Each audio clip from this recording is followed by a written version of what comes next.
Sir কি এটা? সানি কি করছো? ডার্লিং, আমি সবটা তোমাকে বুঝিয়ে বলছি। শোনো, আগামীকাল থেকে তোমাদের আর এখানে কাউকে আসতে হবে না। এক সেকেন্ড আগে আমাকে বলো কি হয়েছে। আমি বললাম না তোমাকে, আমি সবটা বোঝাবো, একটু সময় দাও। স্যার স্যার আমরা যদি কোনো ভুল করে থাকি আমাদের ক্ষমা করে দিন স্যার, কিন্তু এইভাবে আমাদের তাড়িয়ে দেবেন না স্যার। হ্যাঁ স্যার, বলুন না কি সমস্যা হয়েছে? এই সার্ভেন্ট, কি প্রবলেম? এখন কি তোমাদের সেসব কৈফিয়ত দিতে হবে নাকি? না ম্যাডাম, আসলে আসলে আমাদের কোনো নোটিশ না দিয়েই দুম করে এভাবে আমাদের। নোটিশ? কিসের নোটিশ? তোমাদের সকলের ফরহেডে যা আছে সেগুলো এই খামের মধ্যে ভরে দেওয়া আছে। এগুলো নিয়ে সুরসুর করে এখান থেকে কেটে পড়ো।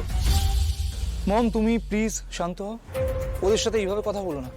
এই খামে 3 মাসের মাইনা দেওয়া আছে, নতুন কাজ খুঁজে নাও। আমি কিন্তু কারোর পেটে লাথি মারছি না, যথেষ্ট সময় আছে এতে। এত বছর ধরে কাজ করছি স্যার, এভাবে তাড়িয়ে দেবেন না, পায়ে পড়ছি আপনার। বললাম তো যাও।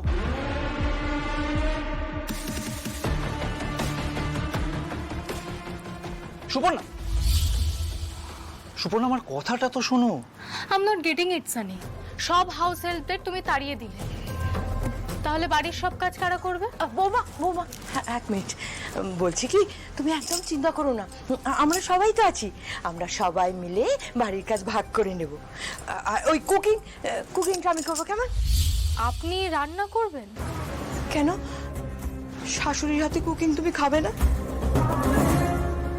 আমি জানতাম আমি শাশুড়িরা যতই করুক, শাশুড়িরা তো আর মা হতে পারে না, আমি জানতাম।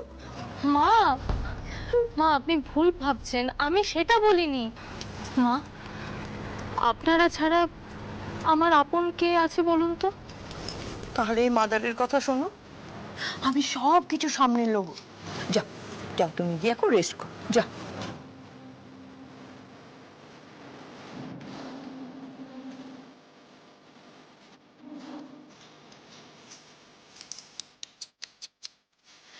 বেচারি সুপর্ণা, ও জানেও না আমাদের হাউসে কাজ করানোর জন্য কাল আমরা সার্ভেন্ট নিয়ে এসেছি।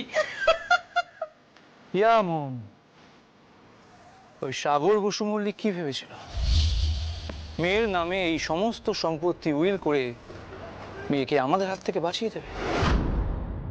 ও নিজেই নিজের মেয়ের কবর খুঁড়ে দিয়ে গেছে।